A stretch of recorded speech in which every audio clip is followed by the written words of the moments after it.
Following the route. Habang nagra-ride ka, minsan mali ang liko mo. Biglang magsasalita ang GPS, recalculating route. Hindi ka pinapagalitan. Tinutulungan ka lang bumalik sa tamang daan. Ganyan din ang buhay natin.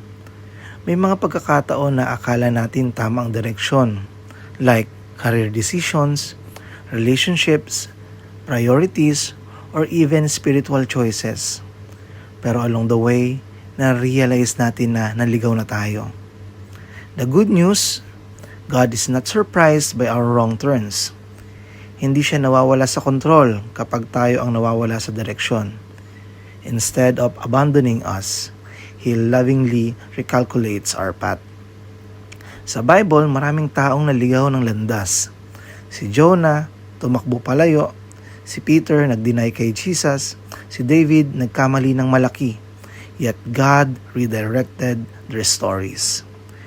Failure was not their final destination. Grace was. Ang pagkakamali mo ay hindi katapusan ng plano ng Diyos.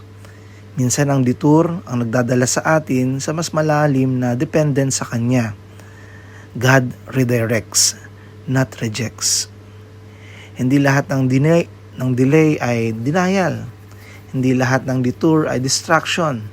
Sometimes God allows rerouting to develop humility, wisdom, and trust.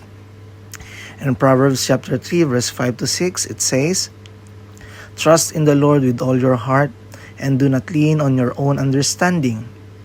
In all your ways acknowledge Him, and He will make straight your paths." Notice na hindi sinabi ng verse na you will understand everything. Ang promise ay direction, hindi explanation.